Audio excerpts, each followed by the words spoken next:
Today we're going to look at the Bugaboo Butterfly 2, the new version of an ultra compact that we were quite pleased with in its first iteration. So let's get started then, going over the model's advantages and disadvantages in terms of child comfort, ease of use, performance, and mechanics, before ending with the discussion of which uses and lifestyles it may suit, as well as whether we feel it's worth its price. And beginning with some stats, the Butterfly 2 weighs in at 7.3 kilos and folds down to 45 by 24 by 55 centimeters. It can take 22 kilos in the seat and 8 in the underslung shopping basket. Looking at child comfort, the Butterfly 2 has both a newborn acceptable near-flat recline, in Europe and most of the world at least, as well as a nicely upright position. Size-wise, the Butterfly 2 seat has a width of 33 centimeters, a length for the sitting surface of 92, measured by adding up the lengths of the backboard, baseboard, and leg rest, and a total longer length of 119 when considering space under the canopy and the distance to the front frame mounted footrest. Both the backboard and leg rest are slightly shorter than on the original version, 52 and 16 centimeters respectively, but are still definitely longer than average with regards to the wider market. As far as other aspects of the seat go, the textiles have a durable, quality feel, though the seat liner is a little on the thin side in my opinion, and while this has the positive effect of making the stroller easier to press together when folding, the seat back may feel a bit hard for some children. Otherwise, the Butterfly 2 has Bugaboo's standard harness setup, which is 5-point, has no rethread shoulder strap adjustment, and cleverly uses the angling of its pads to hold the straps out from the seat back. The canopy is both extendable and has a sun flap, and gives great sun coverage, while ventilation is provided via a coverable mesh peekaboo window. For the newborn period, in addition to that near-flat recline, Bugaboo plans to release a cocoon for the model later in the year, and also has car seat adapters available that are compatible with a variety of brands. Moving on to parent comfort, the Butterfly 2's handle stands at a fixed height of 103 centimeters, while the shopping basket is pleasantly accessible in the way it flips open to extend off the rear frame. With regards to folding, the model has an easy, one-handed fold that takes less force than with the original version, though you do need to rotate the wheels so they're not facing backwards, and also button up the seat back to keep it from hanging out from the folded package. When folded, the Butterfly 2 self-stands, the folded dimensions are within the IATA's guidelines for cabin luggage, and the model can be comfortably carried either by a stretchy shoulder strap or by the leg rest, which doubles as a carry handle. Here I'd note that the leg rest is now made of plastic rather than metal as on the original, and this shift, along with a change in how the leg rest locks upright, which is less rigid, and the fact that it's shorter, are likely all, at least in part, meant to correct some situations with the original model where the leg rest broke. As far as how the Butterfly 2 feels to use, the chassis has a sturdy, dependable feel with thick bars, reinforced connection points, and a lot of care paid to have tight, precisely fitted components, which makes the model feel better manufactured than many other top-end ultra compacts on the wider market.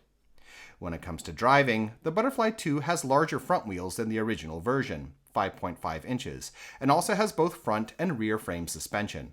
Shock absorption is stiff versus some ultra compacts out there, and the model will be most comfortable to drive over smoother pavement, but that increase in front wheel size in particular definitely gives the Butterfly 2 an advantage over the original for handling stuff like fine-grained gravel, uneven sidewalks, and lawn when you need to.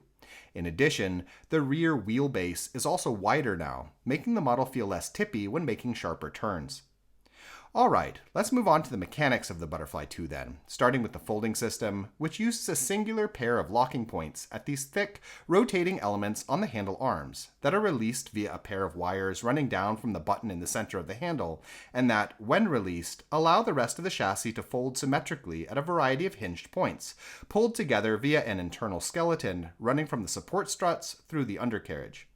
This is a relatively common system these days, and even on the simple side versus ultra compacts using two sets of wires and locking points, and the fact that it's quite rare that the original Butterfly develops problems with the folding system gives me good faith that the Butterfly 2 will hold up quite well also, especially since it similarly has good cross support and is unlikely to loosen much side to side.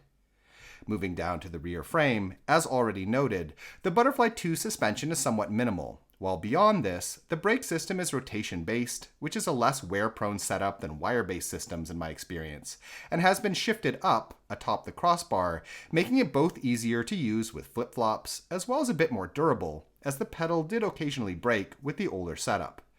The rear wheels are screwed to the chassis, which on the positive side allows for a tight connection, though also means that it takes a bit more effort to remove them in order to lubricate the brake system.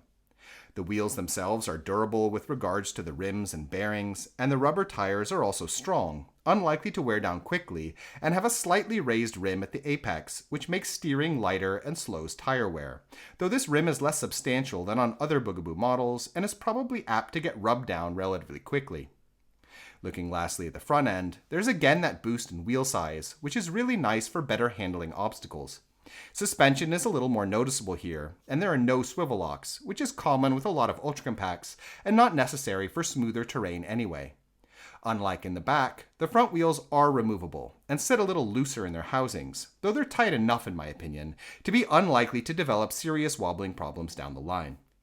So, would I recommend getting the Butterfly 2 then? Yes, absolutely. Despite a substantial price hike, the Butterfly 2 has a more premium and better manufactured feel than many other ultra compacts out there. It also has one of the largest seats on the market, a nicely accessible shopping basket, more newborn options than the original version had, and, with that shift in front wheel size, is now sufficiently versatile when it comes to terrain to compete with the majority of other models at the top end.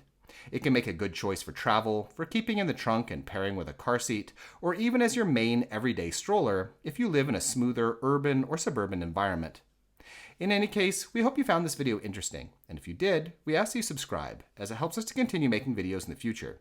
In addition, if you're currently shopping for a stroller, we have a buyer's guide on our Patreon page which lists a wide range of models that we recommend, with a lot of technical and lifestyle related information. You can find it by following the link in the description. Thank you.